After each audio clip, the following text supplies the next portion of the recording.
Assalamualaikum warahmatullahi wabarakatuh. Selamat sore, salam sejahtera untuk kita semua. Saudara-saudara sekalian, kuliah kita hari ini mengambil tema konsep dasar sistem sosial dan sistem budaya dalam wujud kebudayaan maritim. Pertama-tama yang harus terpahami dengan baik yaitu pengertian sistem. Jadi kalau kita lihat skema gambar sistem, nampak bahwa sistem itu sesungguhnya adalah hubungan dari sub-subsistem yang saling tergantung satu sama lain dan membentuk sistem.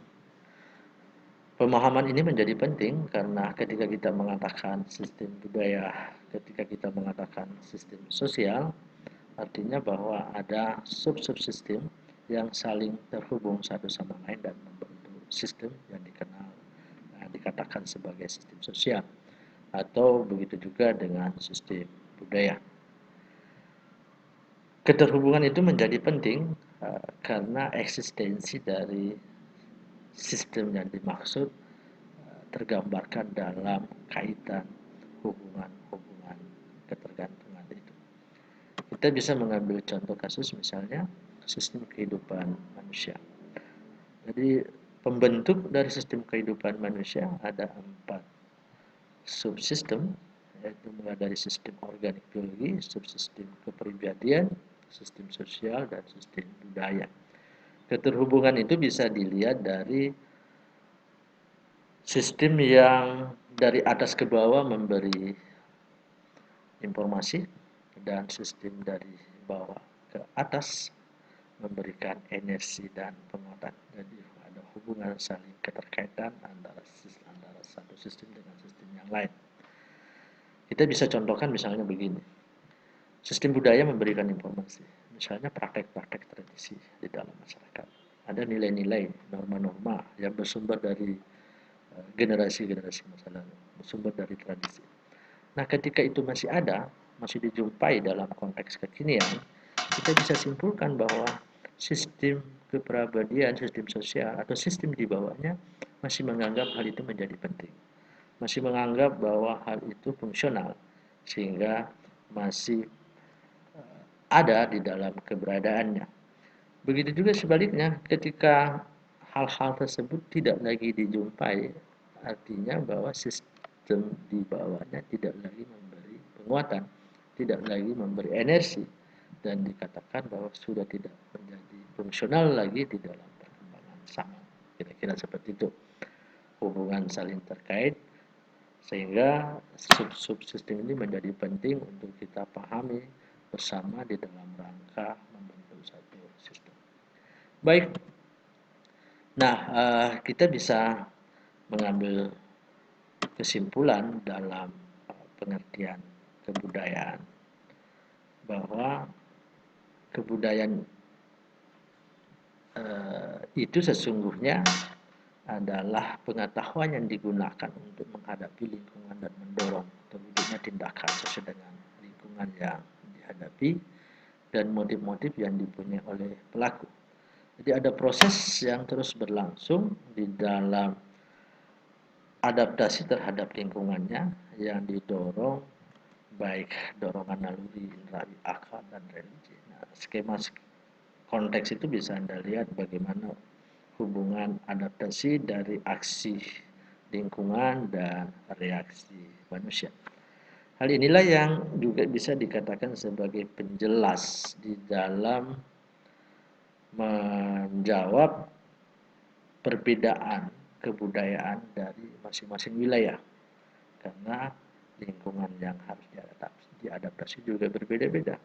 Contoh misalnya masyarakat pesisir di dalam mengadaptasi lingkungan hidupnya, tentu saja akan kita jumpai banyak peralatan-peralatan produksi, peralatan-peralatan kehidupan, peralatan-peralatan sosial yang berkaitan dengan lingkungan laut.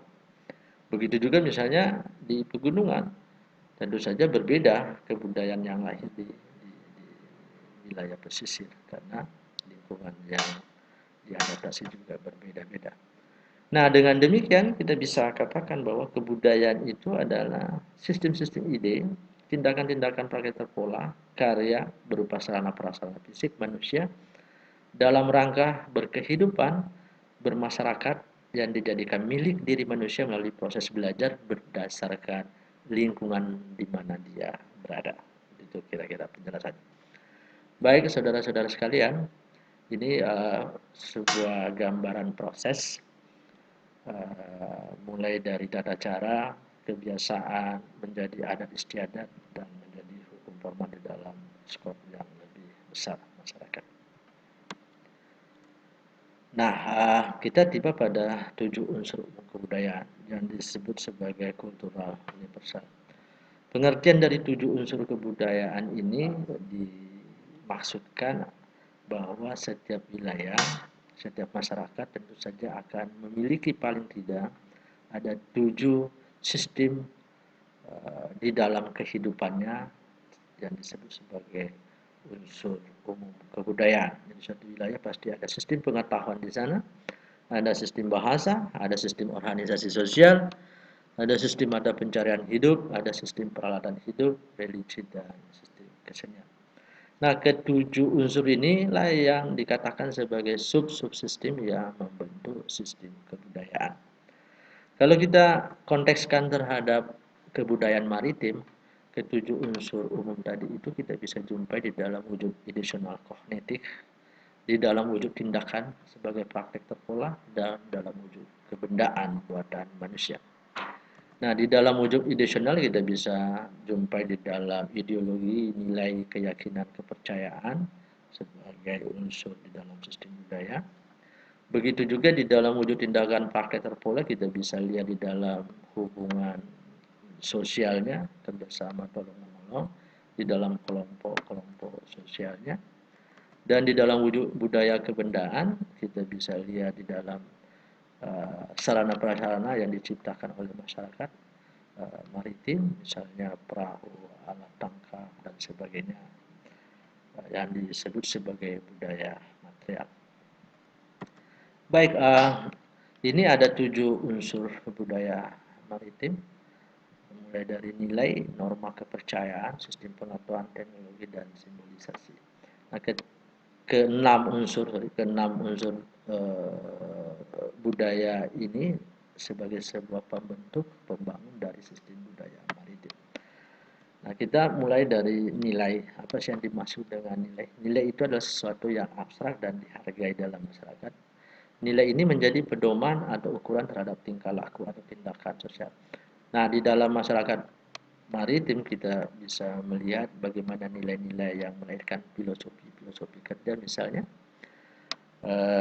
ada ungkapan-ungkapan di dalam kebudayaan maritim, masyarakat maritim, reso temangingi malu monalete pamase dewata, artinya hanya dengan kerja keras yang memungkinkan turunnya berkarya. Hal-hal seperti inilah yang dijadikan sebagai pedoman bertingkah laku baik dalam tindakan sosialnya maupun tindakan produksinya. Kemudian norma adalah konkretisasi dari nilai yang bersumber dari hukum, bersumber dari adat, dan bersumber dari agama. Kita bisa jumpai di dalam kepercayaan, pengetahuan, teknologi, dan simbolisasi. Nah, seperti itu kira-kira gambarannya. Misalnya ada aturan di dalam membuat perahu, ada aturan jumlah lilitan di dalam mengikat peralatan-peralatan produksi, dan sebagainya. Pengetahuan sebagai unsur kebudayaan maritim juga terbagi atas dua, ada dimaksud dengan pengetahuan prailmiah dan pengetahuan ilmiah atau ilmu pengetahuan. Jadi perbedaan terletak pada kalau pengetahuan itu bersumber dari generasi ke generasi berdasarkan peristiwa-peristiwa masa lalu, biasa kita kenal istilah pamali dan sebagainya. Kalau ilmu pengetahuan itu dihasilkan melalui metode ilmiah, jadi bisa diuji secara rasionalitas.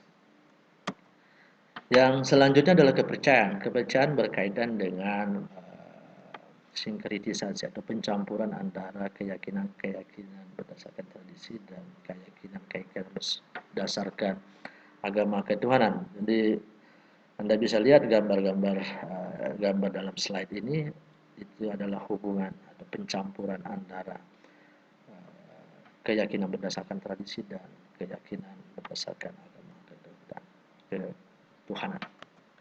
Teknologi juga seperti halnya tadi, karena konkretisasi dari pengetahuan melahirkan teknologi, sehingga ada dikatakan sebagai teknologi tradisional yang bersumber dari pengetahuan, dan teknologi modern yang bersumber dari ilmu pengetahuan. Nah, hal-hal seperti ini masih sangat dijumpai di dalam kehidupan masyarakat pesisir. Baik, terima kasih atas perhatiannya, dan saya harap Anda semua bisa memberikan komentar dari materi yang saya sampaikan tadi. Terima kasih, saya menunggu komentarnya. Assalamualaikum warahmatullahi wabarakatuh.